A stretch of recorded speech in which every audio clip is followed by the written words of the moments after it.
ሴት የወንድ ሙላት ናት። ሴት የወንድ ረዳት ሲባል ማሟያ አይደለችም። ወንድ ሰው የሚባለው ሴት ስትኖር ነው። ወንድ ሰው የሚባለው ምን ስትኖር ነው አልኳችሁ? ወንዶቹ በኋላ ደግሞ ዱላ እንዳታነሱ እንጂ ወንድ ሰው የሚባለው ሴት ስትኖር ነው። ምን ስትኖር ነው? ሙሉ የሚሆነው ነው። ሙሉ የሚሆነው ምክንያቱም መጽሐፍ እንዲህ ነው የሚናገር፣ ሰው ብቻውን ይሆን ዘንድ ምን አይደለም መልካም አይደለም። ስለዚህ ምን እንፍጠርለት? ረዳት እንፍጠርለት። ከዛስ ከጎኑ አንድ አጥንት ወሰደና ስጋ ሞላበት። ምን ሞላበት? ስጋ ሞላበት። ሙሉ የሚሆነው መጀመሪያ ስጋ የሚሞላበት አጥንቷ ስትወሰድ፣ ከዛስ ያቺ አጥንት ተሰርታ ሴት ሆና ቆንጆ ሆና ከአጠገቡ ሲያገኛት ሔዋን ብሎ ጠራት። ማን ብሎ ጠራት? ሔዋን ማለትን ማለት ነው ህይወት ማለት ነው። ስለዚህ ወንድ ሁሉ ህይወቱ የሚረጋገጠው በሴት የወንድ ሙላት የሚባለው የፍጥረት ጥግ የምትባለው ሴት ነው። እመቤታችን ንጽሕት ናት፣ ቅድስት ናት። ስለዚህ ያንን ቃል ይሄ የምድር አሕዛብ ሁሉ በዘርህ ይባረካሉ የሚለውን ቃል መልአኩ ቅዱስ ገብርኤል መጣና ከሴቶች መካከል ምን ያልሽ ነሽ? የተባረክሽ ነሽ። ክብርና ምስጋና ለአምላካችን ይሁን። ያ ዘር እመቤታችን ጋር ደርሶ ብሩኩ ዘር ከቡርክቲቱ ሴት ተገኘ። ብሩኩ ዘር በጣም በአስደናቂ ሁኔታ ደግሞ እዚሁ ምዕራፍ 1 ላይ ቅድስት ኤልሳቤጥ የእመቤታችንን ድምፅ ከሰማች በኋላ የጌታዬ እናት ወደ እኔ ትመጭ ዘንድ እንዴት ይሆናል ካለች በኋላ ከሴቶች ተለይተሽ ምን ያልሽ ነሽ አለቻት። የተባረክሽ ነሽ። የማኅፀንሽ ፍሬ ምን ያለ ነው? የተባረከ ነው አለቻት። አዎ ብሩክ ከቡርክቱ ተገኘ። ብሩክ ክርስቶስ በባህሪው ብሩክ የሆነው ክርስቶስ የሚገለጠው የሚያልፈው ብሩክ በሆነችዋ እናት ወይም ሴት በኩል ብቻ ነው። መምጫው እሱ ብቻ ነው። መምጫው መርገም አይደለም። ክርስቶስ መምጫው ትንተ አብሶ አይደለም። ክርስቶስ መምጫው ኃጢአት አይደለም። ነገር ግን መጨረሻ ላይ የሁላችንን ኃጢአት ክርስቶስ መስቀል ላይ ይሸከማል። ያኔ ቤዛ ይሆናል። የራሱ ግን ኃጢአት ነው፣ እንከን በደል የለበትም። ለምን? በስጋ ከቡርክቲቱ እናት ከድንግል ማርያም ተገኝቷል። ክብርና ምስጋና ለስም አጠራሩ ይሁን። የእናትነት በል ሁላችሁ ባለሟልነትን አግኝተሻልና።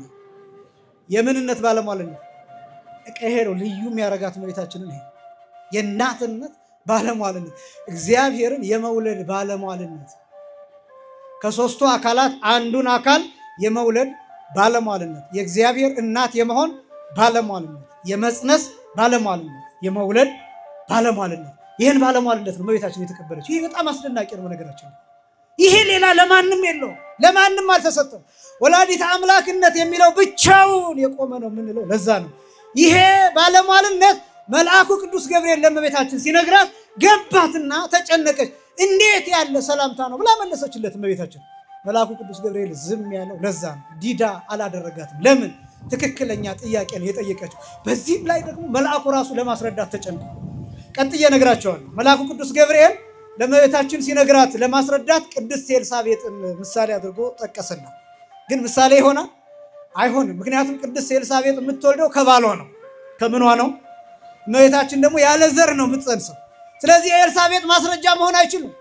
መልአኩ ግን እየጠቀሰላት ያለው ዘመድሽ ኤልሳቤጥ ከጸነሰች 6 ወር ሆኗታል፣ እንደዚህ እያለ ይገልጥላታል። ግን የተግባቡት መቼ ይመስላችሁ? ይህን ከተናገረ በኋላ መልአኩ ቅዱስ ገብርኤል አንድ ቃል ተናገረ። ለእግዚአብሔር ምን የሚለው ነገር የለም። ይህን ቃል ሲናገር እመቤታችን ምን እንዳለችው ታውቃላችሁ? እነሆ የጌታ ባሪያ ገረዱ አለሁ፣ እግዚአብሔር የወደደውን ያድርጋለች። ክብርና ምስጋና ለአምላካችን። ይህንን ቃል ነው የምላችሁ። ይህንን ቃል በሙሉነቱ የተቀበለችው እመቤታችን ብቻ ናት። ይህንን ቃል የምታውቀው ነው የምላችሁ፣ የምታውቀው። አሁን እኛ ዝም ብለን የምንጠቅሳታለች በየመንገዱ። ለእግዚአብሔር የሚሳነው ነገር እኮ የለም ምናምን ብለን ለህመም ለጉንፋን ምናምን እንጠቅሳታለን። ይችን እመቤታችን ለጉንፋን አይደለም የተጠቀመችበት፣ ዓለም ለሚድንበት ዓላማ በኃይሉ በሙቀቱ፣ ይሄ ቃሉን ነው የምላችሁ፣ በኃይሉ በሙቀቱ በአቅሙ በጉልበቱ ነው የተቀበለችው። በሙሉ ኢነርጂው ነው የተቀበለችው። ምክንያቱም ይሄ ቃል ዓለምን የሰራ ቃል ነው። ሰማይን የተሸከመ ቃል ነው። ምድርን ያጸና ቃል ነው። እኛን የፈጠረ ቃል ነው። እኛን ያበጀው ይሄ ቃል ነው። ፍጥረትን ሁሉ የሰራው ይሄ ቃል ነው።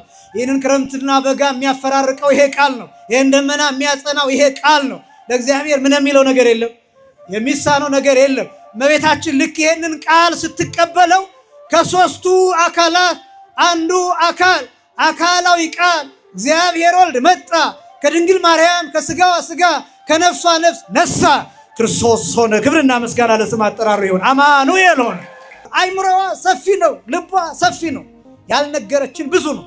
ለምሳሌ ሐዋርያት እመቤታችንን የጠየቁበት ጊዜ አለ። እንደምን አድርገሽ ጸንሰሽ ወለድሽ ብሎ የጠየቋት ጊዜ አለ። እንዴት አድርገሽ ጸንሰሽ ወለድሽ? ለምን? ሐዋርያት ሲያስተምሩ ኢየሱስ እያሉ ክርስቶስ እያሉ ሲያስተምሩ ይህን ተናግረው መጨረስ አቅቷቸዋል። ያልደረሱበትም ብዙ ምስጢር አለ። እመቤታችን ደግሞ ተሸክመዋለች። ሐዋርያት የሚያውቁት በጽንሰ ሐሳብ ነው። እመቤታችን ደግሞ የምታውቀው ከመጽነስ ጀምሮ ነው። ሐዋርያት የሚያውቁት በቃል ነው። ሐዋርያት የሚያውቁት ጌታን በመስበክ ነው። እመቤታችን ደግሞ በመውለድ ነው የምታውቀው፣ በመሸከም ነው የምታውቀው፣ የድንግልና ጡት በማጥባት ነው የምታውቀው። ሐዋርያት ጌታን የሚያውቁት በስጋ 30 ዓመት ከሆነው በኋላ ነው። እመቤታችን ደግሞ የምታውቀው ከመጽነስ ጀምሮ ነው። በመውለድ ታውቀዋለች፣ በመሸከም ታውቀዋለች፣ የድንግልና ጡት በማጥባት ታውቀዋለች። ሲንተባተብ እንደ ስጋ ቋንቋውን ለመልመድ ሲንተባተብ እማማ ብሎ ሲጠራ ጎረቤቶቹን ሲጠራ ቋንቋ ለመልመድ በሚያደርገው በሚኮላተፈው መኮላተፍ ጭምር ታውቀዋለች። ሲራብ ታውቀዋለች። ህብስት ሲያበረክት አይደለም፣ ሲራብ ታውቀዋለች። ከጎኑ ውሃ ሲያፈልቅ አይደለም፣ ውሃ ስጭኝ ብሎ ሲለምን ታውቀዋለች። ሲያጠጣ ብቻ አይደለም የምታውቀው፣ ሲጠጣ ታውቀዋለች፣ ስታጠጣው ታውቀዋለች። ስለዚህ እመቤታችን የምታውቀውና ሐዋርያት የሚያውቁት ራሱ ይለያያል። መልአኩ ቅዱስ ገብርኤል ከእመቤታችን ደረጃ በታች ነው፣ ከማዕረጓ በታች ነው። ምክንያቱም እመቤታችን ክርስቶስን 9 ወር ከ5 ቀን በማኅፀኗ ትሸከመዋለች። መልአኩ ቅዱስ ገብርኤል ራሱ የማይመረምረው ምስጢር፣ የማያውቀው የማይደርስበትን ምስጢር፣ ዓለምን የሚያሳልፍ ምስጢር እመቤታችን በማኅፀኗ ትሸከመዋለች። የሥላሴ ዙፋን በድንግል ማርያም ማኅፀን ስላደረ ራሱ በተናገረው መሰረት የልዑል ኃይል ይጸልልሻል፣ መንፈስ ቅዱስ ያድርብሻል፣ ከአንቺ የሚወለደው ቅዱሱ የእግዚአብሔር ልጅ ይባላል ብሎ በተናገረው መሰረት የሥላሴ ዙፋን በድንግል ማርያም ማኅፀን ስለሚቀመጥ ዙፋኑን እየዞሩ መላእክት ሲያመሰግኑ በድንግል ማርያም ማኅፀን ራሱ ቅዱስ ገብርኤል እየዞረ አመስግነው። ቅዱስ ቅዱስ የሚለውን የሰማይ ምስጋና በድንግል ማርያም ማኅፀን ተመስግኗል።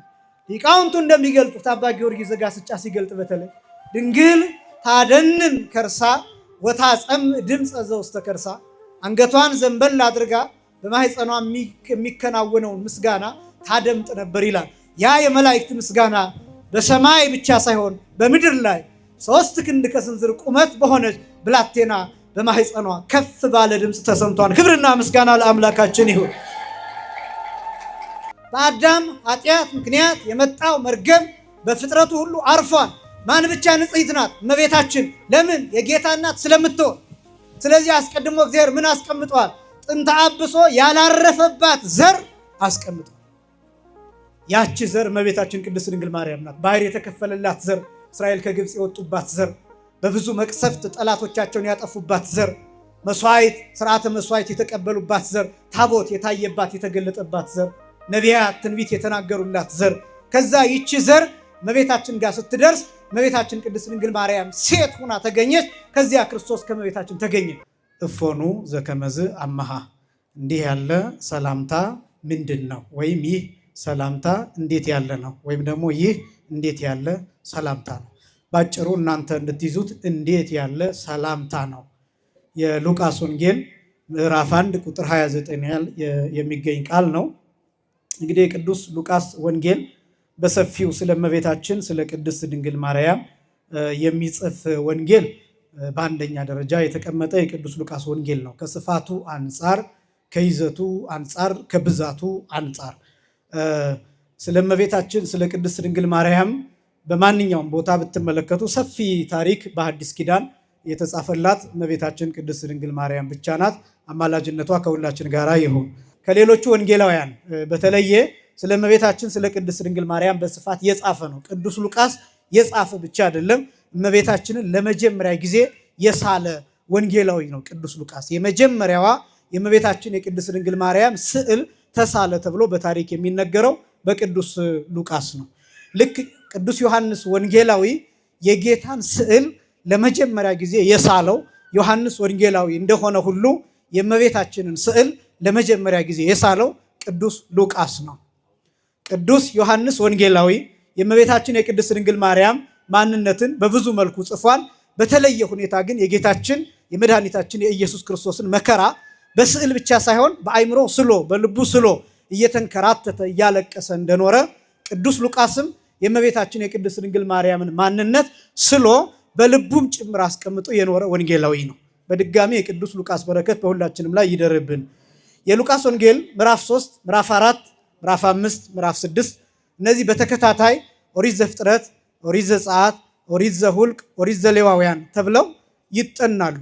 የሉቃስ ወንጌል ምዕራፍ 3፣ ምዕራፍ 4፣ ምዕራፍ 5፣ ምዕራፍ 6 እነዚህ ተከታታይ ምዕራፎች ለምንድን ነው ዘፍጥረት ዘጸአት እየተባሉ የሚጠኑት ቢባል በኦሪት ዘፍጥረት፣ በኦሪት ዘጸአት፣ በኦሪት ዘሁልቅ፣ በኦሪት ዘሌዋውያን የተጻፉትን ነገሮች ተርጉሞ አስቀምጧል ቅዱስ ሉቃስ እና የሐዲስ ኪዳን ዘፍጥረት እየተባለ ይጠራል የሉቃስ ወንጌል ምዕራፍ 3። ከዛ ምዕራፍ 4 ደግሞ የሐዲስ ኪዳን ዘጸአት እየተባለ ይጠራል። ምዕራፍ 5 ደግሞ የሐዲስ ኪዳን ዘሌዋውያን እየተባለ ይጠራል። ምዕራፍ 6 የሐዲስ ኪዳን ዘሁልቁ እየተባለ ይጠናል። የቅዱስ ሉቃስ ወንጌል ብሉይ ኪዳኑን እንዴት በቅደም ተከተል እንደሚያስቀምጥ አስደናቂ። የሉቃስ ወንጌል ምዕራፍ 1 5 ጉዳዮችን ይዟል። አንደኛ ምስጢረ ሥላሴን ይዟል። ሁለተኛ ምስጢረ ሥጋዌን ይዟል። ሶስተኛ ነገረ መላእክትን ይዟል። አራተኛ ነገረ ማርያምን ይዟል። አምስተኛ ነገረ ቤተ ክርስቲያንን ይዟል። ምንም ጉዳይ ብታመጡ ከነዚህ ከአምስቱ ውጪ አይደለም። ምንም ጉዳይ ከነገረ ቤተ ክርስቲያን ውጪ አይደለም። ምንም ጉዳይ ከነገረ ማርያም ውጪ አይደለም። ነገረ ቅዱሳን እዚህ ውስጥ ነው የሚካተተው። በነገራችን ላይ ነገረ ቤተ ክርስቲያን ውስጥ ነው የሚካተተው። የነገረ ቅዱሳንም ታሪክ የነገረ ቅዱሳንም ምስጢር የቅዱስ ሉቃስ ወንጌል ምዕራፍ 1 ላይ ይገኛል። ለምሳሌ ቅድስት ኤልሳቤጥን ብትወስዱ ቤተክርስቲያንን የወከለች ሴት ናት ቅድስት ኤልሳቤጥ። የዘካርያስን ቃል ብትወስዱ የቅዱስ ዮሐንስ መጥምቅን መወለድ እነዚህን ብትመለከቱ ስለ ቅዱስ ዮሐንስ መጥምቅ የተነገረው ጭምር ባህታውያንን ይወክላል፣ መናንያንን ይወክላል፣ ሰማዕታትን ይወክላል፣ ነቢያትን ይወክላል፣ ሐዋርያትን ይወክላል፣ ገዳማውያንን ይወክላል፣ በምድረ በዳ የሚኖሩ አባቶችን ይወክላል፣ ካህናትንም ጭምር ይወክላል። የማይወክለው የለም። ሁሉም ጉዳይ የቅዱስ ሉቃስ ወንጌል ምዕራፍ 1 ላይ አለ። ሁሉም ጉዳይ የቅዱስ ሉቃስ ወንጌል ምዕራፍ 1ን ያጠና ሰው 81 ቅዱሳት መጽሐፍትን እንዳጠና ይቆጠራል። መጽሐፍ ቅዱስ በባህሪው እንደዛ ስለሆነ እኔ የማሳየው ሁለት ጉዳዮችን ብቻ ነው ከጊዜ አንጻር ነገረ ማርያምንና ነገረ ቤተክርስቲያንን ሁለቱን ብቻ አሳያለሁ። ምስጢረ ሥላሴ የሚባለው እንደው ምስጢረ ሥላሴ የሚባል አለ ወይ ብላችሁ ብትጠይቁ እዚህ ላይ ራሱ መልአኩ ቅዱስ ገብርኤል የሰበከው በጣም ብዙ ጊዜ በቀላሉ ስለምናነሳላችሁ ነው። መልአኩ ቅዱስ ገብርኤል ለእመቤታችን ትጸንሻለሽ አላት ብለን እነዚህን ቀላሉ ስለምናነሳላችሁ እንጂ በቀጥታ ምስጢረ ሥላሴን የሰበከው ለመጀመሪያ ጊዜ ቅዱስ ገብርኤል ነው። የሥላሴን አንድነትና ሶስትነት የሰበከው ቅዱስ ገብርኤል ነው። ትጸንሻለሽ አላት፣ ወንድ ልጅ ትወልጃለሽ፣ ስሙንም ኢየሱስ ትይዋለሽ እያለ ከተናገረ በኋላ መንፈስ ቅዱስ ያድርብሻል፣ የልዑል ኃይል ይጸልልሻል፣ ከአንቺ የሚወለደው ቅዱሱ የእግዚአብሔር ልጅ ይባላል። 3 አካላትን ጠርቷል። 3 አካላትን። ይሄ ምስጢረ ሥላሴን የሚገልጥ ነው። የትም ቦታ እንደዚህ በዝርዝር የምታገኙበት ሌላ ክፍል የለም። የዚህ ማጠናከሪያ በስም በመጠራታቸው ብቻ የማቴዎስ ወንጌል ምዕራፍ 28 ቁጥር 19 ላይ ስታጠምቁ በአብ በወልድ በመንፈስ ቅዱስ አጥምቁ ብሎ ጌታ የተናገረው እሱ ካልሆነ በስተቀር እንደዚህ ዘርዘር ያለ አስደናቂ ነገር የተገለጠበት ደግሞ ይሄ በጣም ሲሰፋ አብ ምንድን ነው ድርሻው፣ ወልድ አካላዊ ድርሻው ምንድን ነው፣ መንፈስ ቅዱስ አካላዊ ድርሻው ምንድን ነው የሚለው የተቀመጠው በሉቃስ ወንጌል ምዕራፍ 1 ላይ ብቻ ነው። መጽሐፍ ቅዱስ ላይ ዝም ብሎ አይደለም ይህንን ቃል የተናገረው። መንፈስ ቅዱስ ያድርብሻል። ለምን? የልዑል ኃይል ይጸልልሻል። ለምን? ይጸልልሻል ማለት ምን ማለት ነው? ከዛ ቅዱሱ ከአንቺ የሚወለደው ቅዱሱ የእግዚአብሔር ልጅ ይባላል። ለምን እንዲህ አለው? ለምን እንዲህ ገለጠው? እነዚህ ሁሉ የየራሳቸው አስደናቂ የሆነ ትንታኔ ያላቸው ናቸው። ይሄ መንፈስ ቅዱስ ያድርብሻል የሚለው ቃል የኛ ሊቃውንት በ3 ከፍለው አስቀምጠውታል። አንዱ ለማንጻት፣ ሁለተኛው ለመክፈል፣ ሶስተኛው ለማዋሃድ። እነዚህ ቃላት እንዳልኳችሁ ሊከብዱ የሚችሉ ናቸው፣ መስማት ግን አለባቸው። ማንጻት ማለት መጠበቅ ማለት ነው። ከኃጢአት ማንጻት ማለት አይደለም። እመቤታችን ከጥንትም ንጽሕት ናት፣ ጥንተ አብሶ የለባትም፣ ክብር ይግባትና። መንፈስ ቅዱስ ያድርብሻል ሲባል ሊያነጻት ነው ሲባል ከኃጢአት ሊያነጻት አይደለም፣ ከጥንተ አብሶ ሊያነጻት አይደለም። ማንጻት ምንድን ነው ትሉኝ እንደሆነ መጠበቅ፣ መከልከል ነው። ለምሳሌ እኔ ይህንን ካባ እንደተገዛ በጥሩ ልብስ በጥሩ ሳጥን አድርጌ በፌስታል ሸፍኜ በላስቲክ አድርጌ ባስቀምጠው ካባውን ከሆነ ጊዜ በኋላ ሳወጣው ንጹህ ነው። ምን አድርጌው ነው? ካባውን አጥቤው አይደለም። እንደተገዛ እንደመጣ ያደረኩት ነገር ከቆሻሻ ከልክዬ አስቀመጥኩት። ቆሻሻ እንዳይነካው አደረኩኝ፣ ጠበቅኩት፣ ከለከልኩት። ማንጻት ማለት ይሄ ነው። መጠበቅ ማለት ይሄ ነው። ከዛ መክፈል ሲባል ምን ማለት ነው ሲባል ከስጋ ስጋን መክፈል፣ ከነፍስን ነፍስን መክፈል። ይሄን የሚሰራው እግዚአብሔር መንፈስ ቅዱስ ነው። ልክ አንዲት ሴት ኬክ እንደምትጋግረው ልክ እንደዛ በማህፀነ ማርያም ውስጥ ያለውን ምስጢረ ስጋዌውን የሚያዘጋጀው እግዚአብሔር መንፈስ ቅዱስ ነው። ይህ የመንፈስ ቅዱስ አካላዊ ድርሻ ተብሎ ይገለጣል። ቅዱስ ዮሐንስ አፈወርቅ ወአናሚሁኒ መንፈስ ቅዱስ ብሎ ይገልጠዋል። ሸማኔው መንፈስ ቅዱስ ነው ይላል።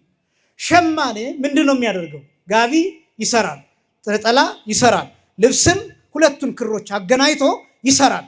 ያንን የሰራው እግዚአብሔር መንፈስ ቅዱስ ነው። ጋቢ ሁለት ነገሮች አሉ። አንድ ከላይ የሚወርድ ሁለተኛው ደግሞ አግድም የሆነ ክር አለው። እነዚህ ሁለቱን እንደተዋሃዱ የቃል ርደት የስጋ እርገት የተከናወነው በመንፈስ ቅዱስ ጥበብ ነው። ለዚህ ነው መንፈስ ቅዱስ ያድርብሻል የተባለው። መንፈስ ቅዱስ በድንግል ማርያም ማህፀን የሚሰራው ነው። ከዛስ ማዋሃድ ነው። ማዋሃድ ማለት ነው የተከፈለውን ስጋ የተከፈለውን ነፍስ ከቃል ጋር ማዋሃድ። ይህን የሚሰራው ማን ነው? መንፈስ ቅዱስ። ወገባሪ ሁሰ ለውእቱ ስጋ መንፈስ ቅዱስ። ይህንን ስጋ የሰራው ያዋሃደው የመጠነው መንፈስ ቅዱስ ነው።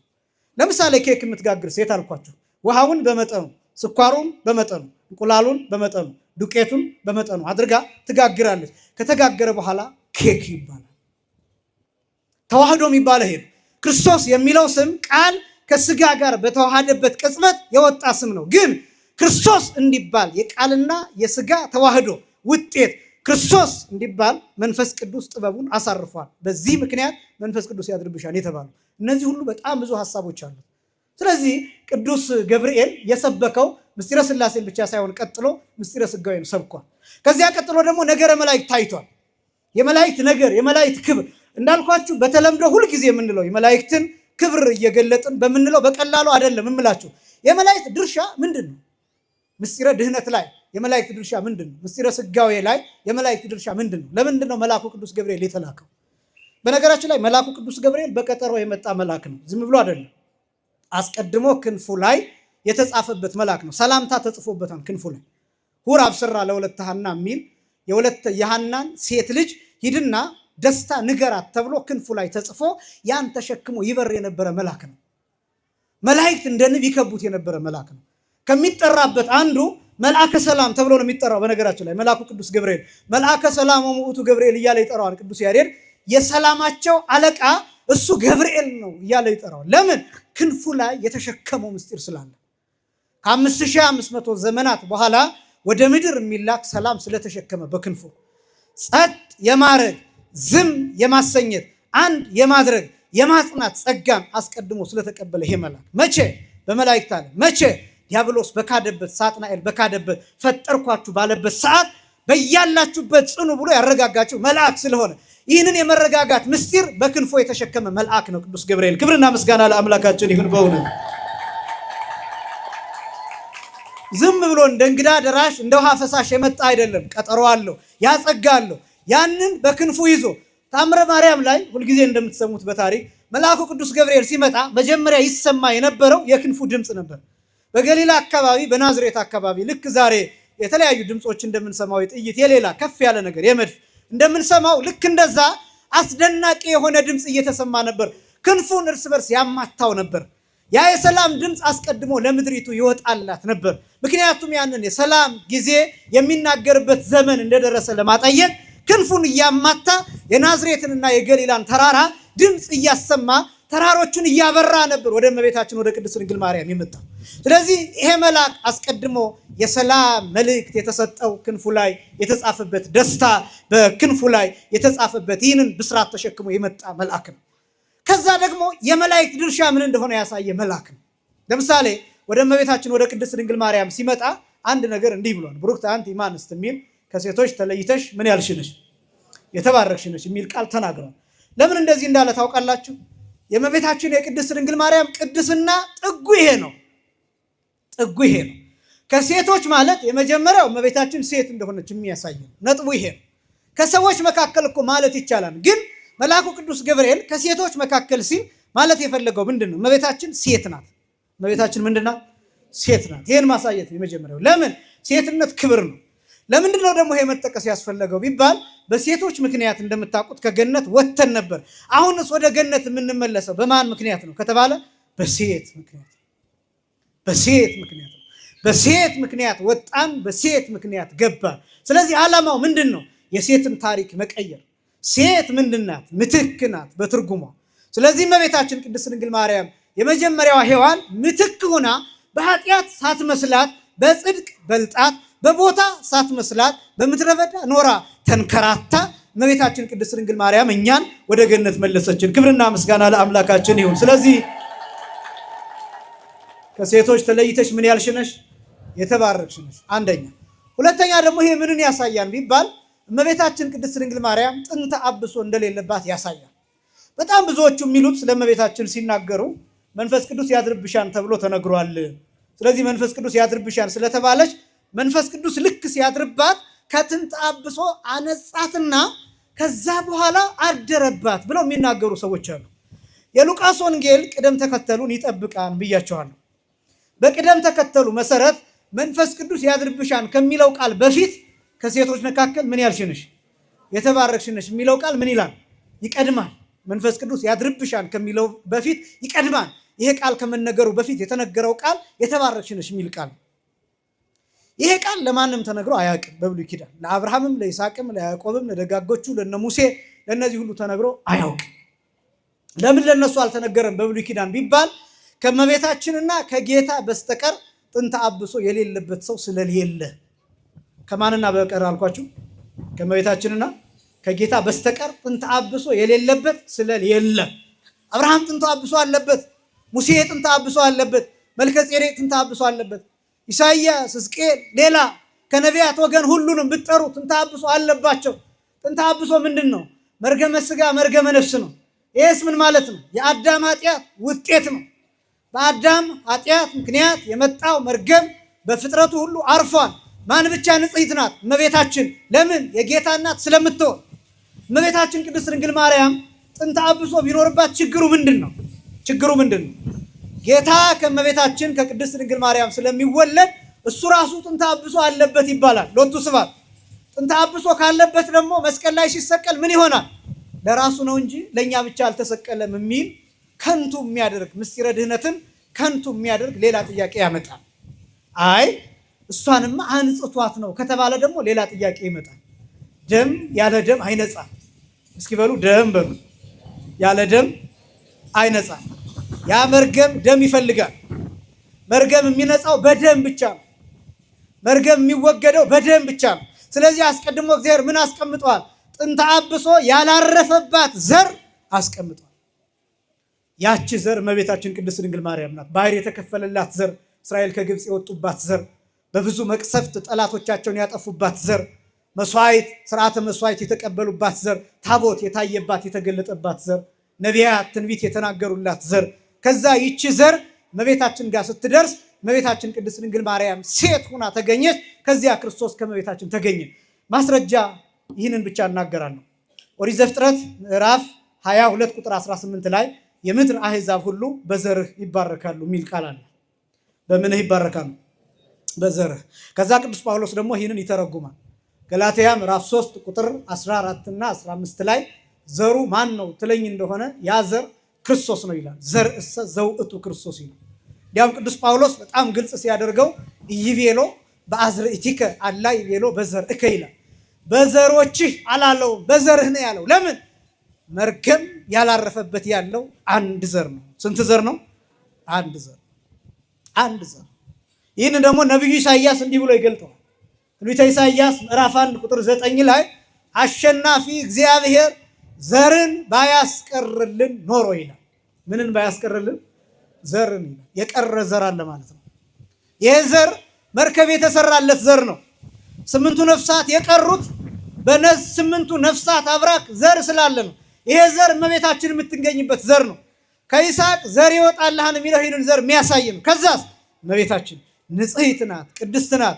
ስለዚህ ያንን ቃል ይሄ የምድር አሕዛብ ሁሉ በዘርህ ይባረካሉ የሚለውን ቃል መልአኩ ቅዱስ ገብርኤል መጣና ከሴቶች መካከል ምን ያልሽ ነሽ? የተባረክሽ ነሽ። ክብርና ምስጋና ለአምላካችን ይሁን። ያ ዘር እመቤታችን ጋር ደርሶ ብሩኩ ዘር ከብሩክቲቱ ሴት ተገኘ።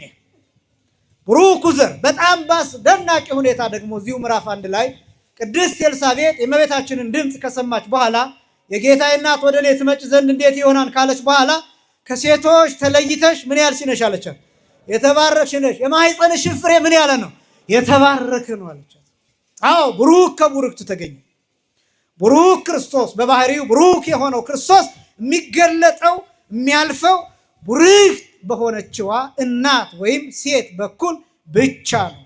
መምጫው እሱ ብቻ ነው። መምጫው መርገም አይደለም። ክርስቶስ መምጫው ትንታ አብሶ አይደለም። ክርስቶስ መምጫው ኃጢአት አይደለም። ነገር ግን መጨረሻ ላይ የሁላችንን ኃጢአት ክርስቶስ መስቀል ላይ ይሸከማል። ያኔ ቤዛ ይሆናል። የራሱ ግን ኃጢአት፣ ነውር፣ እንከን፣ በደል የለበትም። ለምን? በስጋ ከብሩክቲቱ እናት ከድንግል ማርያም ተገኝቷል። ክብርና ምስጋና ለስም አጠራሩ ይሁን። መልአኩ ቅዱስ ገብርኤል ይህንን አስደናቂ የሆነ ምስጢረ ድህነት ገልጧል። ከዛ ስለ እመቤታችን ስለ ቅድስት ድንግል ማርያም እነዚህ ሁልጊዜ የሚጠቀሱትን አስደናቂ ቃላትን ተናግሯል። ከእመቤታችን ጋር የተነጋገረበት ደግሞ ቶኑ ራሱ ይለያል። ለምሳሌ ዘካርያስን ያናገረበትና እመቤታችንን የተነጋገረበት የተለያየ ነው። የተነጋገረበትን ተውትና የተገለጠበት መንገድ የተለያየ። ለምሳሌ ለዘካርያስ ሲገለጥ መልአኩ ቅዱስ ገብርኤል ራሱ መልአክ ለዘካርያስ ሲገለጥ ወአስተርአዮ እንተ የማነ ምስዋ ይላል። በመሰዊያው በቀኝ በኩል ተገለጠለት ይላል። ልክ እንደ ብርሃን ብን ብሎ ነው የተገለጠበት፣ ብልጭ ብሎ ነው የተገለጠለት። ከዚያ በፊት በነበረው ስርዓት መላእክት ሲገለጡ በጣም ብዙ ጊዜ አይታችሁ ከሆነ የሚገለጡላቸው ሰዎች ይወድቃሉ፣ በድን ይሆናሉ። እንዳውም ሕዝቅኤልን ብትመለከቱ 7 ቀን ይላል ራእይ አይቶ መልአክ አይቶ 7 ቀን ሳይናገር ሳይጋገር ሳይበላ ሳይጠጣ 7 ቀን እንደ በድን ሆኖ ቆይቷል። እንደ በድን ሆኖ እነ ነቢዩ ኤርምያስ ባዩት ራእይ እስከ 3 ቀን ድረስ በድን ሆነው ቆይተው ሊቀብሯቸው ሲሉ ነው ከበድኑ ድምፅ ከአካሉ ድምፅ ተሰምቶ እስመ ሀለወት ነፍሱ በላዕሌሁ ነፍሱ በሱ ላይ ያለችና እንዳትቀብሩት የሚል ድምፅ ወጥቶ ሳይቀብሩት ቀሩ። ዳንኤልን ብትወስዱ እንደ በድን እስኪሆን ድረስ ፍርሃት እስኪለቅበት ድረስ የተጨነቁ በጣም ብዙ ሰዎችን ታያላችሁ።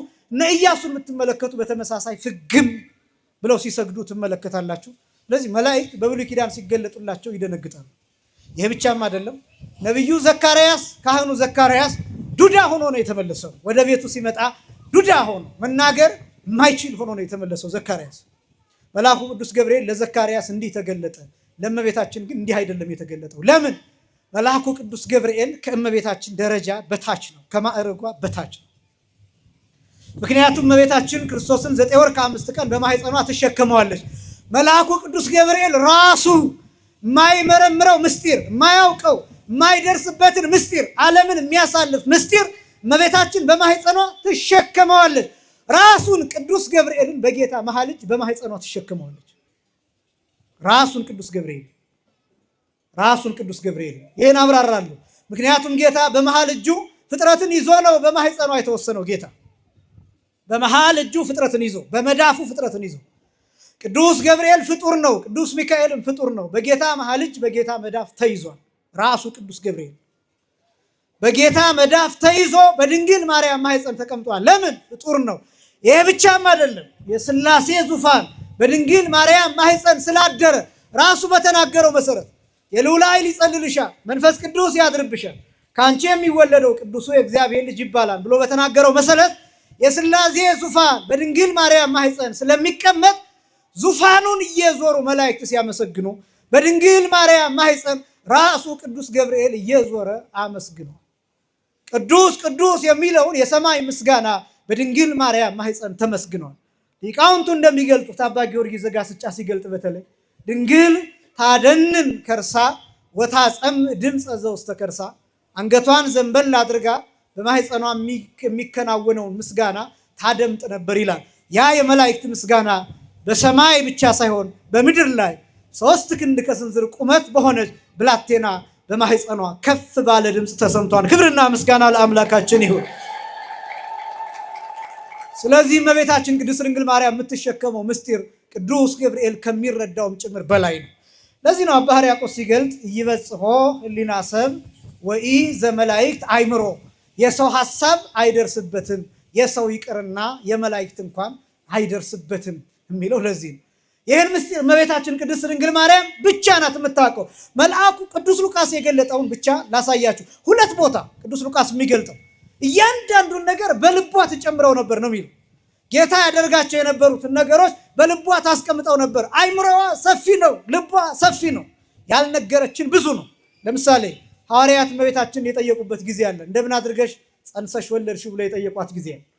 እንዴት አድርገሽ ጸንሰሽ ወለድሽው? ለምን? ሐዋርያት ሲያስተምሩ ኢየሱስ እያሉ ክርስቶስ እያሉ ሲያስተምሩ ይሄን ተናግረው መጨረስ አቅቷቸዋል። ያልደረሱበትም ብዙ ምስጢር አለ። እመቤታችን ደግሞ ተሸክመዋለች። ሐዋርያት የሚያውቁት በጽንሰ ሐሳብ ነው። እመቤታችን ደግሞ የምታውቀው ከመጽነስ ጀምሮ ነው። ሐዋርያት የሚያውቁት በቃል ነው። ሐዋርያት የሚያውቁት ጌታን በመስበክ ነው። እመቤታችን ደግሞ በመውለድ ነው የምታውቀው፣ በመሸከም ነው የምታውቀው፣ የድንግልና ጡት በማጥባት ነው የምታውቀው። ሐዋርያት ጌታን የሚያውቁት በስጋ 30 ዓመት ከሆነው በኋላ ነው። እመቤታችን ደግሞ የምታውቀው ከመጽነስ ጀምሮ ነው። በመውለድ ታውቀዋለች፣ በመሸከም ታውቀዋለች፣ የድንግልና ጡት በማጥባት ታውቀዋለች። ሲንተባተብ እንደ ስጋ ቋንቋውን ለመልመድ ሲንተባተብ እማማ ብሎ ሲጠራ ጎረቤቶቹን ሲጠራ ቋንቋ ለመልመድ በሚያደርገው በሚኮላተፈው መኮላተፍ ጭምር ታውቀዋለች። ሲራብ ታውቀዋለች። ህብስት ሲያበረክት አይደለም፣ ሲራብ ታውቀዋለች። ከጎኑ ውሃ ሲያፈልቅ አይደለም፣ ውሃ ስጭኝ ብሎ ሲለምን ታውቀዋለች። ሲያጠጣ ብቻ አይደለም የምታውቀው፣ ሲጠጣ ታውቀዋለች፣ ስታጠጣው ታውቀዋለች። ስለዚህ እመቤታችን የምታውቀውና ሐዋርያት የሚያውቁት ራሱ ይለያያል። በሉቃስ ወንጌል ምዕራፍ 1 ቁጥር 12 ጀምሮ ብትመለከቱ የጌታ እናት ከነሱ ጋር ነበረች፣ የኢየሱስ እናት ብሎ ይገልጣል። ስለዚህ ሲያዩዋት እመቤታችን 3 ክንድ ከስንዝር ቁመት ያላት ሴት ናት። ግን ደግሞ የተሸከመችው ምስጢር ከነሱ አይምሮ በላይ ነው። መንፈስ ቅዱስ አድሮባቸው በመንፈስ ቅዱስ ጸጋና ልሳን እየተናገሩ እንኳን በሚገባ ልክ መግለጥ አልቻሉም ሐዋርያት። እና እንዴት አድርገሽ ነው ጸንሰሽ የወለድሽው ብለው ጠየቋት። አይ ይሄ አይሆንላችሁም፣ እናንተ አትችሉትም አልነግራችሁም አለቻቸው። አይ በጣም ከመጓጓታቸው የተነሳ ዙሪያውን ከበው እመቤታችንን ጠየቋት፣ ንገሪን አሏት። እና ከዛ ሲያስጨንቋት እመቤታችን መናገር ጀመረች። እና ስትጀምር ምንም የሚል ቃል ነው የነገረቻቸው።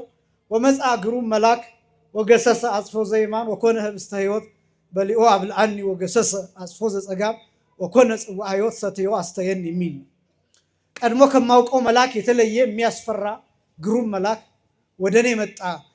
የልብሱን ጫፍ የቀኙን የልብሱን ጫፍ ነካው፣ ዳሰሰው፣ ህብስተ ሕይወት ሆነ። ያንን በልቶ ለእኔ አበላኝ። ወገሰሰ አጽፎ ዘጸጋም ወኮነ ጽዋዕ ሕይወት ሰትዮ አስተየኒ። በግራ በኩል ያለውን የልብሱን ጫፍ ነካው፣ የመጎናጸፊያውን ጫፍ ነካው። የህይወት መጠጥ ሆነ፣ የህይወት ጽዋ ሆነ። ከዛ እሱ ጠጥቶ ለእኔ አጠጣኝ። ካፊያ አረሰረሰኝ። የቤተ መቅደሱ ቅጽር ለ2 ለ3 ተከፈለ፣ በእሳት ተከበበ ብላ ዋናውን ነገር ልትናገር ስትል መልአኩ ቅዱስ ገብርኤል ተልኮ መጣ። አትመርምሩ የተባላችሁትን ምስጢር እንመረምራለን ብላችሁ ይህንን ዓለም ያለ ጊዜው ልታሳልፉት ነበር ብሎ ገሰጻቸው፣ ግሩም ድምፁን አሰማቸው ይላሉ በተርጉማ። ያን ጊዜ ሐዋርያት ደንግጠው እንደ ሻሽ ተነጠፉ፣ እንደ ቅጠል ረገፉ። ይሄ ምስጢር ዓለም ከተፈጠረበት በላይ የሚረቅ ምስጢር ነው። አባይ እና ሌላው ውቅያኖስ ከተፈጠረበት በላይ፣ የሰው ነፍስና ስጋ ከተዋቀረበት ጥበብ በላይ የሚረቅ ጥበብ ነው። ይቺ ምድር ከጸናችበት ጥበብ በላይ፣ የሰማዩ ስፋት ከተዘረጋበት ጥበብ በላይ፣ የደመናው ተፈጥሮ፣ የዝናቡ አወራረድ፣ የውሃ አፈጣጠር ከነዚህ መፈጠር ርቀት በላይ የሚረቅ ነው። ይሄ ጥበብ እመቤታችን የተሸከመችው ጥበብ ከመላእክት አፈጣጠር በላይ የሚረቅ ነው። ከመላእክት ቁጥር በላይ የሚረቅ ነው። ከመላእክት ፍጥነት በላይ የሚረቅ ነው። ከመላእክት በረዳት በላይ የሚረቅ ነው። ስለዚህ ዓለምን ማሳለፍ የሚችል እመቤታችን የተሸከመችው ይህን ምስጢር ነው። ይህች ሴት የፍጡርነትን ችሎታ ጥግ ያሳየች ብቸኛ ድንግል ናት። እመቤታችን ብቸኛ። እግዚአብሔር የፈጠረው ፍጥረት ምን ድረስ ሊጓዝ ይችላል? ምን ድረስ መሄድ ይችላል? ምን መሆን ይችላል? ምን ሊደረግበት፣ ምን ሊከናወንበት ይችላል የሚለው ምስጢር ያሳየች ብቸኛ ሴት ናት እመቤታችን። ስለዚህ ከሱ በላይ ትረቃለች፣ ከመላእክት በላይ ትረቃለች። ክብርና ምስጋና ለአምላካችን ይሁን። እመቤታችን ይህንን ግን አባቶቻችን ተርጉመውታል። የሚያስፈራ መልአክ የተባለው ማን ነው ቢባል እግዚአብሔር አብ ነው ብለው ተርጉመውታል። ይህ የሚያስፈራ መልአክ መጣ፣ በቀኝ በኩል ያለውን የልብሱን ጫፍ ነካው፣ ዳሰሰው፣ ህብስተ ሕይወት ሆነ፣ እንጀራ ሆነ፣ ዳቦ ሆነ፣ በልቶ አበላኝ።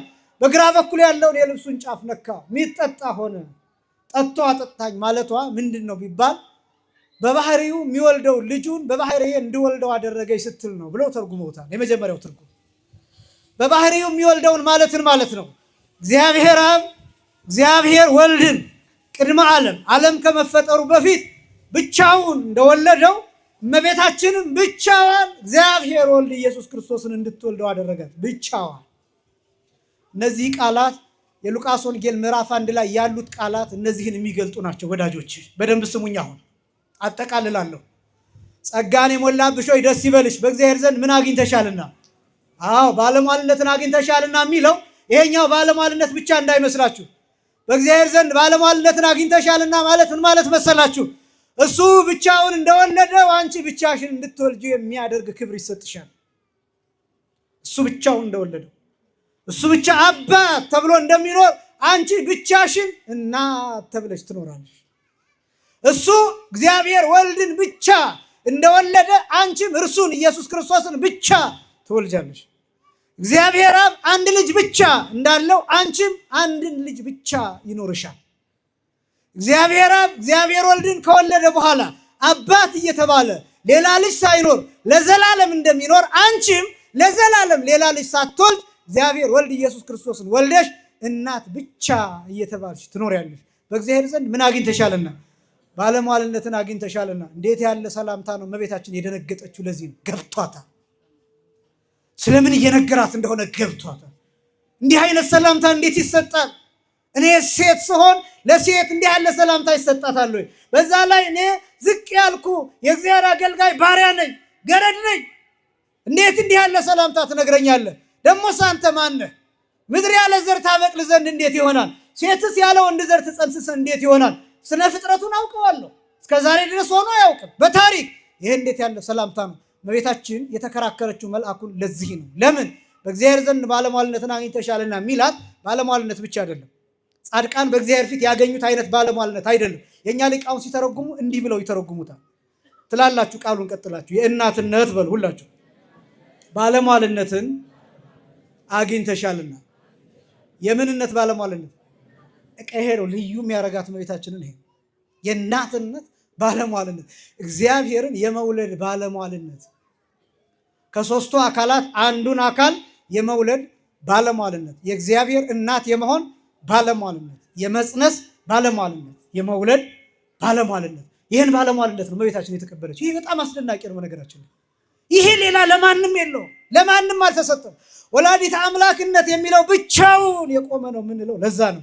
ይሄ ባለሟልነት መልአኩ ቅዱስ ገብርኤል ለእመቤታችን ሲነግራት ገባትና ተጨነቀች። እንዴት ያለ ሰላምታ ነው ብላ መለሰችለት እመቤታችን።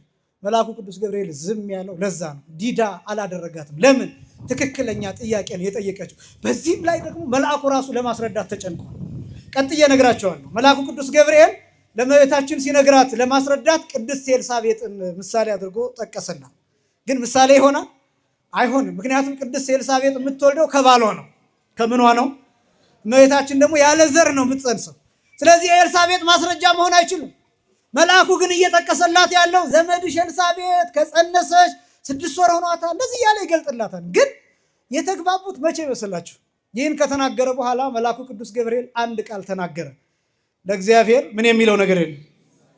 በቃ ይህን ቃል ሲናገር እመቤታችን ምን እንዳለችው ታውቃላችሁ? እነሆ የጌታ ባሪያ ገረዱ አለሁ፣ እግዚአብሔር የወደደውን ያድርጋለች። ክብርና ምስጋና ለአምላካችን። ይህንን ቃል ነው የምላችሁ። ይህንን ቃል በሙሉነቱ የተቀበለችው እመቤታችን ብቻ ናት። ይህንን ቃል የምታውቀው ነው የምላችሁ፣ የምታውቀው። አሁን ያቺ ዝም ብለን የምንጠቅሳታለች በየመንገዱ። ለእግዚአብሔር የሚሳነው ነገር እኮ የለም ምናምን ብለን ለህመም ለጉንፋን ምናምን እንጠቅሳታለን። ይችል እመቤታችን ለጉንፋን አይደለም የተጠቀመችበት፣ ዓለም ለሚድንበት ዓላማ በኃይሉ በሙቀቱ፣ ይሄ ቃሉን ነው የምላችሁ፣ በኃይሉ በሙቀቱ በአቅሙ በጉልበቱ ነው የተቀበለችው። በሙሉ ኢነርጂው ነው የተቀበለችው። ምክንያቱም ይሄ ቃል ዓለምን የሰራ ቃል ነው፣ ሰማይን የተሸከመ ቃል ነው፣ ምድርን ያጸና ቃል ነው፣ እኛን የፈጠረ ቃል ነው፣ እኛን ያበጀው ይሄ ቃል ነው፣ ፍጥረትን ሁሉ የሰራው ይሄ ቃል ነው፣ ይህንን ክረምትና በጋ የሚያፈራርቀው ይሄ ቃል ነው፣ ይህን ደመና የሚያጸናው ይሄ ቃል ነው። ለእግዚአብሔር ምን የሚለው ነገር የለም፣ የሚሳነው ነገር የለም። እመቤታችን ልክ ይህንን ቃል ስትቀበለው ከሶስቱ አካላት አንዱ አካላዊ ቃል እግዚአብሔር ወልድ መጣ፣ ከድንግል ማርያም ከስጋዋ ስጋ ከነፍሷ ነፍስ ነሳ፣ ክርስቶስ ሆነ። ክብርና ምስጋና ለስም አጠራሩ ይሁን። አማኑኤል ሆነ፣ አማኑኤል ሆነ። ይሄ ቃል ጠራው፣ ይሄ ቃል ከዙፋን አመጣው። ስለዚህ ይህንን ቃል እመቤታችን በሙሉ ኃይሉ በሙሉ አቅሙ ተቀበለች። ቅዱስ ቄርሎስ ይህንን ሲያይ እንዲህ ብሎ ይተረጉማል። እመቤታችን ወኮነት መራሂተ ለሃይማኖት አባ ይላታል። ለታላቁ ሃይማኖት መሪ ሆነች ይላታል እመቤታችን። በነገራችን ላይ እመቤታችን መንግስተ ሰማያት መርታ የምታስገባ የሚል ትርጉም ትሰማላችሁ አይደለም? ማርያም ማለት መንግስተ ሰማያት መርታ የምታስገባ ማለት ትርጉሙ። አሁን መርታ የምታስገባ ማለት የመጀመሪያው መንግስተ ሰማያት ለመግባት የሚያስፈልገንን የሃይማኖት አርአያነት ያሳየችን እመቤታችን ናት። ምን እንደሆነ በዚህ ላጠቃልላችሁ። የቅዱስ ሉቃስ ወንጌል አሁን ምዕራፍ 1 ቁጥር 45 ላይ ቅድስት ኤልሳቤጥ እመቤታችን እንዲህ ብላ አመስግናታለች። ወብፅዕት አንቲ እንተ ተአምኒ ከመ ይከውን ቃል ዘነገሩኪ መሀበ እግዚአብሔር። ከእግዚአብሔር ዘንድ የተነገረው ቃል እንደሚፈጸምልሽ ያመንሽ አንቺ ብፅዕት ነሽ። ምንድን ነሽ? ቅድስት ኤልሳቤጥ ለምን እንዲህ እንዳለቻት ታውቃላችሁ? ባሏ ዱዳ ሆኖ ነው የተመለሰው ዘካርያስ። ምን እያለቻት መሰላችሁ? ቅድስት ኤልሳቤጥ የኔ ባል ዘካርያስ፣ ሊቀ ካህናቱ ዘካርያስ፣ በመቅደስ ዕለት ዕለት መስዋዕት የሚያቀርበው ዘካርያስ፣ ዕጣን የሚያጥነው ዘካርያስ ከሚስትህ ትወልዳለህ ሲባል የሳራን ታሪክ ረስቶ የነ አብርሃምን ታሪክ ረስቶ የነ ሐናን ታሪክ ረስቶ እንዴት ሊሆን ይችላል ብሎ ከመላክ ጋር ተከራክሮ ዱዳ ሆኖ መጣ። የኔ ባል ዘካርያስ አንደበቱ ተዘግታ መጣ። ከሚስትህ ትወልዳለህ ሲባል ማመን አቅቶት። አንቺ ግን ብቻሽን እንደምትጸንሽ ስነገርሽ ብቻሽን እንደምትጸንሽ አምነሽ የጌታዬ እናት ሆነሽ መጣሽ። ስለዚህ ከእግዚአብሔር ቃል የተነገርሽልሽ ያመንሽ አንቺ ምንድነሽ? ብፅዕት ነሽ። ክብርና ምስጋና ለአምላካችን ይሁን። የተለየ ኤልሳቤጥ ያመሰገነች ደግሞ ኤልሳቤጥ ይህንን ለመናገር ምን አድሮባታል? መንፈስ ቅዱስ። ለምን? የእመቤታችን የሰላምታ ቃል ስትሰማ ገና መንፈስ ቅዱስ ምን አለባት? በኤልሳቤጥ ላይ ሞላባት። ስለዚህ ይህንን ቃል ተናገረች። ብፅዕት ነሽ እመቤታችን። ከዛ በኋላ ምንድን ነው ያለችው? ከዛሬ ጀምሮ ትውልድ ሁሉ ምን ይለኛል? ብፅዕት ይለኛል። ለምን? የመጀመሪያዋ ለእግዚአብሔር የሚሳነው ነገር የለም የሚለውን ቃል በሙሉ ኃይሉ የተቀበለች ናት። ክብርና ምስጋና ለአምላካችን ይሁን። ልዩ ናት። መጀመሪያ ይህ እንዴት ያለ ሰላምታ ነው ብላ ጠየቀች። ከመላኩ ጋር ተከራከረች። ለእግዚአብሔር የሚሳነው ነገር የለም ሲላት ግን ይህንን ቃል በሙሉ አቅሙ ተቀበለችው። ይህ ነገረ ማርያም ይባላል። ምን ይባላል? ሁለተኛው የመጨረሻው ክፍል ነገረ ቤተክርስቲያን ተብሎ ይጠራል። እኔ ይህንን አሳይቼ እጨርሳለሁኝ። ይሄ የሉቃስ ወንጌል ምዕራፍ 1 ለእመቤታችን ለቅድስት ድንግል ማርያም የተነገረው ነገር በሙሉ ለቤተክርስቲያንም የተነገረ ነው። እስኪ በሉ ለእመቤታችን በሉ። የተነገረው ለቤተክርስቲያንም የተነገረ ነው። በደንብ እንዲገባችሁ ከፈለጋችሁ አሁን የሉቃስ ወንጌል ከመጀመሪያው ጀምሮ ብትመለከቱ ከቁጥር 26 ጀምሮ ብትመለከቱ ሰላምታ ይገባሻል የሚለው ቃል፣ ከሴቶች ተለይተሽ የተባረክሽ ነሽ የሚለው ቃል፣ ጸጋን የሞላብሽ ሆይ ደስ ይበልሽ የሚለው ቃል፣ ትጸንሻለሽ፣ ወንድ ልጅ ትወልጃለሽ፣ ስሙን ኢየሱስ ትይዋለሽ የሚለው ቃል፣ እነዚህ ቃላት በሙሉ ከእመቤታችን ቀጥሎ ለቤተክርስቲያን የተነገሩ ናቸው። የሆነው ምንድን ነው መሰላችሁ? መልአኩ ቅዱስ ገብርኤል እነዚህን ቃላት ይዞ የመጣው ለእመቤታችን ይሁን እንጂ በእመቤታችን ጆሮ በኩል የነገረ ለሁላችን ነው። መልአኩ ቅዱስ ገብርኤልን የምናከብረው ለእመቤታችን ብቻ እንዳልተላከ ስለምናውቅም ጭምር ነው። ለእኔ ጆሮ ተልኳል ቅዱስ ገብርኤል፣ ለአንተ ጆሮ ተልኳል ቅዱስ ገብርኤል፣ ለአንቺ ጆሮ ተልኳል። ለምእመናን ሁሉ ጆሮ፣ ለትውልድ ሁሉ ጆሮ፣ እስከ ዓለም ፍጻሜ ድረስ ደስ ይበልሽ የሚለውን ቃል ከሰማይ ይዞልን የመጣው መልአኩ ቅዱስ ገብርኤል ነው። ክብርና ምስጋና በእውነት ለአምላካችን ይሁን። ደስ ይበልሽ የሚለው ቃል ያኔ ሰለስቱ ደቂቅን እየተወረወረ መጥቶ ከእሳት እንዳወጣቸውና እሳቱን እንዳበረደላቸው በኋላ ዘመን የሲኦል እሳት እንዲበርድ ከሰማይ እየተወረወረ የመጣው ቅዱስ ገብርኤል፣ ከሰማይ እየበረረ የመጣው ቅዱስ ገብርኤል። ያኛውም የሚያሳየው የሐዲስ ኪዳኑን ምስጢር ነው። በነገራችን ላይ ለሰለስቱ ደቂቅ መላኩ ለሰለስቱ ደቂቅ ብቻ እንዳይመስላችሁ፣ ዘመን ሲፈጸም ከሲኦል የምንወጣበትን የምስራች ብስራት ደስታ ይዞ የመጣው መልአኩ ቅዱስ ገብርኤል ነው። ለመጀመሪያ ጊዜ በዚህች ምድር ላይ ወንጌል የሰበከው ቅዱስ ገብርኤል ነው። ደስ ይበልሽ የሚለው ቃል ወንጌል ነው። ምክንያቱም ወንጌል ደስታ ነው፣ የምስራች ነው፣ ብስራት ነው።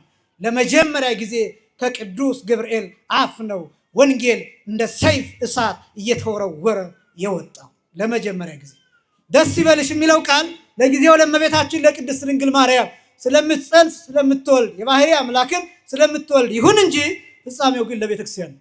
ለቤተክርስቲያን ደስ ይበልሽ የሚል ደስታ የሚነገራት ለምንድን ነው ቢባል ቤተክርስቲያን በሐዘን ውስጥ እንኳን ሆና ወንጌል ትሰብካለች። ምን ትሰብካለች? ሞተን ሬሳችን እዚህ መጥቶ ቤተክርስቲያን ግን ምን ትሰብካለች? ወንጌል ትሰብካለች። እየታረድን ቤተክርስቲያን ምን ትሰብካለች? ወንጌል። ቤተክርስቲያኒቷ እየተቃጠለች እንኳን ምን ትሰብካለች? ወንጌል ትሰማለች። ሰማዕታቱ እየታረዱ ቤተክርስቲያን ምን ትሰብካለች? ወንጌል። አይቋረጥም፣ ብስራት አይቋረጥም። ጉዳዩዋ ከሞት ጋር ብቻ አይደለም። ጉዳዩዋ ክርስቶስ ተወልዷል፣ እየሞትን የዘላለም ሕይወት እናገኛለን ብላ ቤተክርስቲያን ያንን ወንጌል ትናገራለች። ስለዚህ ቤተክርስቲያን ይሄ ደስታ ሳያቋርጥ የሚፈስባት ናት። ደስተኛይቱ ሆይ ደስ ይበልሽ የሚለው ቃል ለቤተክርስቲያን የተነገረ ነው። ክብርና ምስጋና ለአምላካችን ይሁን። ከሴቶች ተለይተሽ የተባረክሽ ነሽ። ለቤተክርስቲያን ሲነገር ቤተክርስቲያን ሴት ትባላለች። እስኪ በሉ ቤተክርስቲያን በሉ፣ ሴት በሉ ትባላለች። እንዲያውም ቤተክርስቲያን በሌላ አገላለጥ ዳግሚት ሔዋን ተብላ ትገለጣለች። ሁለተኛዋ ሔዋን ትባላለች። ሴት ጥበብ ናት። ሴት ኃይል ናት። ሴት ጉልበት ናት። ሴት የወንድ ሙላት ናት። ሴት የወንድ ረዳት ሲባል ማሟያ አይደለችም። ወንድ ሰው የሚባለው ሴት ስትኖር ነው። ወንድ ሰው የሚባለው ምን ስትኖር ነው አልኳችሁ? ወንዶቹ በኋላ ደግሞ ዱላ እንዳታነሱ እንጂ ወንድ ሰው የሚባለው ሴት ስትኖር ነው። ምን ስትኖር ነው? ሙሉ የሚሆነው ነው የምላችሁ፣ ሙሉ የሚሆነው። ምክንያቱም መጽሐፍ እንዲህ ነው የሚናገረው፣ ሰው ብቻውን ይሆን ዘንድ ምን አይደለም፣ መልካም አይደለም። ስለዚህ ምን እንፍጠርለት? ረዳት እንፍጠርለት። ከዛስ ከጎኑ አንድ አጥንት ወሰደና ስጋ ሞላበት። ምን ሞላበት? ስጋ ሞላበት። ሙሉ የሚሆነው መጀመሪያ ስጋ የሚሞላበት አጥንቷ ስትወሰድ፣ ከዛስ ያቺ አጥንት ተሰርታ ሴት ሆና ቆንጆ ሆና ከአጠገቡ ሲያገኛት ሔዋን ብሎ ጠራት። ማን ብሎ ጠራት? ሔዋን ማለትን ማለት ነው፣ ህይወት ማለት ነው። ስለዚህ ወንድ ሁሉ ህይወቱን የሚረጋገጠው በሴት የወንድ ሙላት የሚባለው የፍጥረት ጥግ የምትባለው ሴት ነው።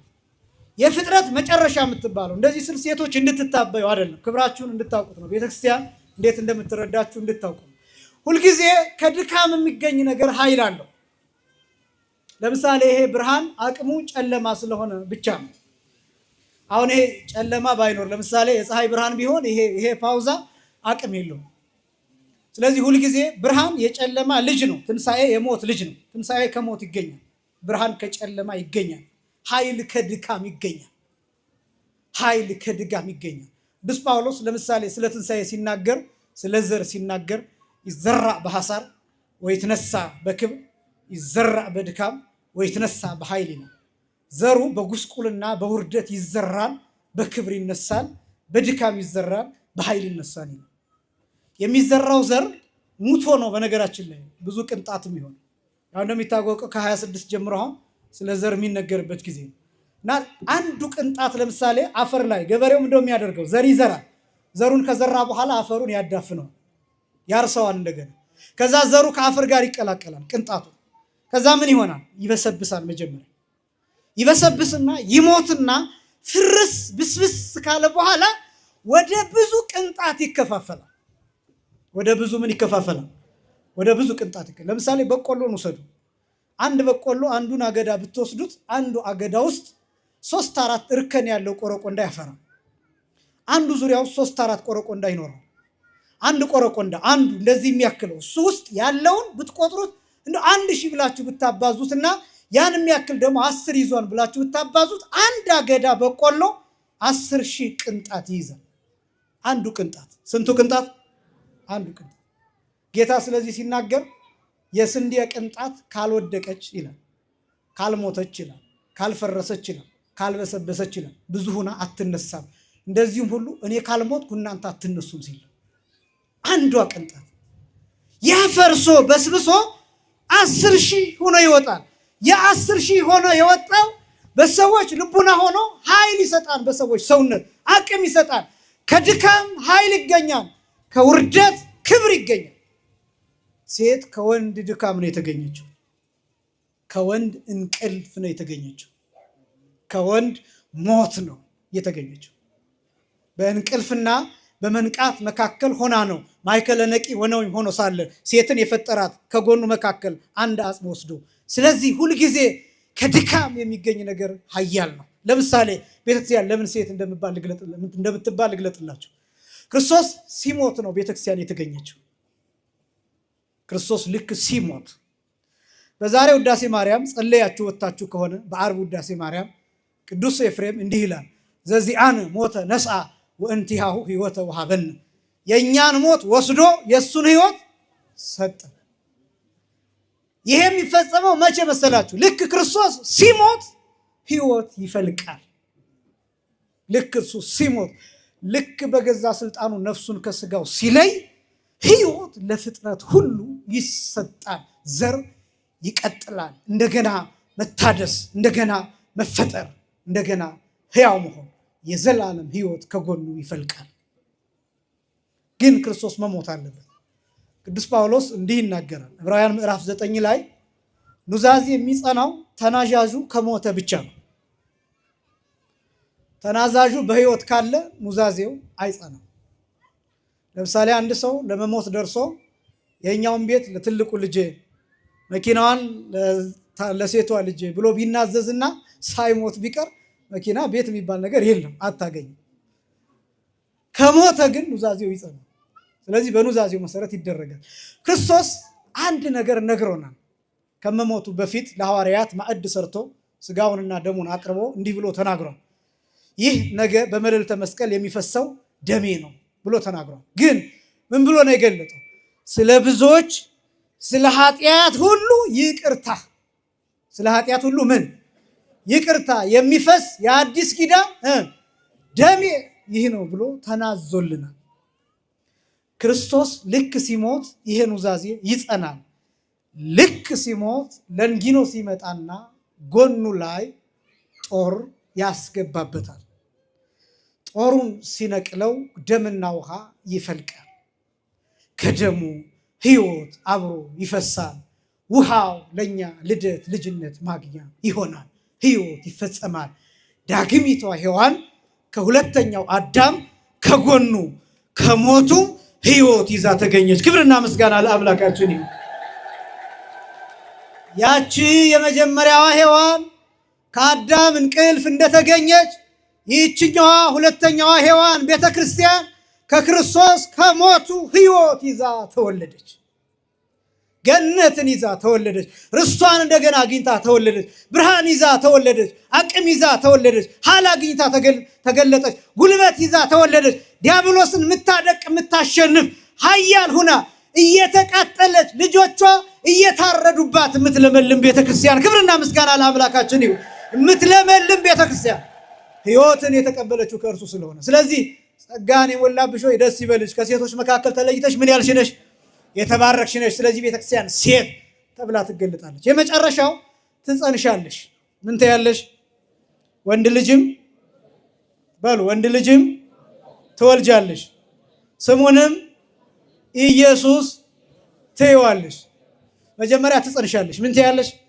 መጀመሪያ ለእመቤታችን ነው የተነገረው። ትጸንሻለሽ ትወልጃለሽ የሚለው ቤተክርስቲያንን ይመለከታታል።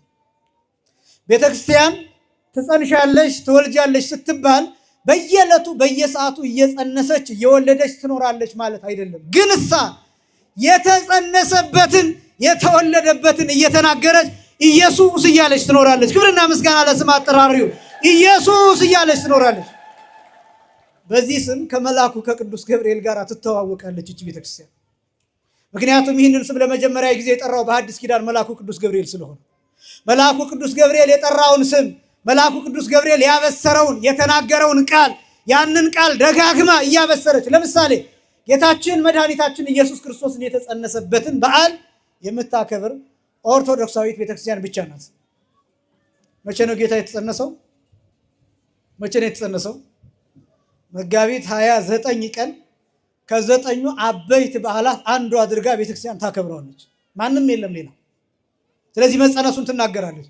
ምስጢረ ሥጋዌን ታመሰጥራለች። መጸነሱን ትናገራለች። ከዛስ ልደቱን ታከብራለች። መወለዱን ትናገራለች። ዕለት ዕለት በዓመት ብቻ አይደለም፣ በየወሩ በ29 ጽንሰቱንም ልደቱንም ትንሣኤውንም የዓለምን መፈጠር የዓለምን ማለፍ አንድ አድርጋ ትናገራለች ቤተክርስቲያን። ስሙንም ኢየሱስ ትለዋለች ሳታፍር። ማን አለ እንደዚች ቤተክርስቲያን ስሙን ኢየሱስ ብላ ሳታፍር በዜማ የምትሰብክ ቤተክርስቲያን? ማን አለ? ማን አለ? ክርስቶስን በልኳ በመጠኗ የምትገልጽ እንደዚች ቤተክርስቲያን ማን አለ? የቅዱስ ያሬድን ዜማ ብትመለከቱ፣ ሰዓታቱን ብትመለከቱ፣ ደግሞ ቅዳሴውን ብትመለከቱ ከመጀመሪያው እስከ መጨረሻው ልክ እንደ ፊልም የምትተርክ ቤተክርስቲያን ማን አለ? ስጋውንና ደሙን ሕይወት የሚሰጥበት መሆኑን አረጋግጣ የምትሰጥ እንደዚህ ቤተክርስቲያን ማን አለ? በእጇ መስቀሉን በካህናቶቿ በኩል በከተማው በመስቀል የምትሰብክ በቆብ የምትሰብክ በቀሚሳቸው እንዲሰብኩ የምትልክ ከዚህ ቤተክርስቲያን ሌላ ማን አለ? በሱፍ አይደለም፣ በከረባት አይደለም፣ በአክሊለ ሦክ የምትሰብክ ቤተክርስቲያን ማን አለ? የመጨረሻው ቃል ጌታ ከሙታን ተለይቶ ከተነሳ በኋላ በተዘጋ ደጅ ገብቶ ለሐዋርያት ሰላም ለሁላችሁ ይሁን አላቸው፣ ለእናንተ ይሁን አላቸው። ሰላምን ሰጣቸው። ምክንያቱም ከስሙ ጋር ሰላም ተሰጥቶናል። ያ ናፍቆን የነበረውን ሰላም ያገኘንባት እመቤታችን ናት። እመቤታችን ጆሮዋ ንጹሕ ስለሆነ ልዩ ስለሆነ ቅዱስ ስለሆነ ቤተ ክርስቲያንን ወክላ ሰማችላት። ደግመዋለሁ ይህንን ቃል ስለጨረስኩኝ። እመቤታችን ጆሮዋ ቅዱስ ስለሆነ ያን ጊዜ ይሄ ሰላምታ ይገባሻል የሚለውን ቃል ከሴቶች ተለይተሽ የተባረክሽ ነሽ የሚለውን ቃል ጸጋን የሞላብሽ ደስ ይበልሽ የሚለውን ቃል ስሙን ኢየሱስ ትይዋለሽ የሚለውን ቃል ከእመቤታችን በስተቀር መስማት የሚችል ቅድስና ያለው ሰው አልነበረ። ስላልነበረ ቤተ ክርስቲያንን ወክላ እመቤታችን እመቤቴ እኔን ወክላ ሰማችልኝ። ምክንያቱም እኔ መስማት አልችልም ያንን። ለምን? ጆሮዬ ብቁ አይደለም። እናንተ መስማት አትችሉም ያንን። ለምን? ጆሮአችሁ ሰውነታችሁ ብቁ አይደለም። እኛ ተሰብስበን ያንን መስማት አንችልም። ለምን? ሰውነታችን ልባችን ለዚያ ብቁ አይደለም። ማናት ብቁ? እመቤታችን ብቁ ስለሆነች ብቁ የሆነው መልአክ ተላከላትና እኛን ወክላ እመቤታችን ይህንን ቃል ሰማችልን። የእሷን ጆሮ አድርገን ይህንን ብስራት ይህንን ሰላምታ ሰማ ነው። ይህንን ድምፅ ይህንን ሰላምታ ያሰማን አምላካችን እግዚአብሔር የተመሰገነ ይሁን።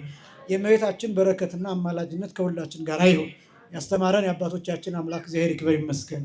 ወስብሐት ለእግዚአብሔር።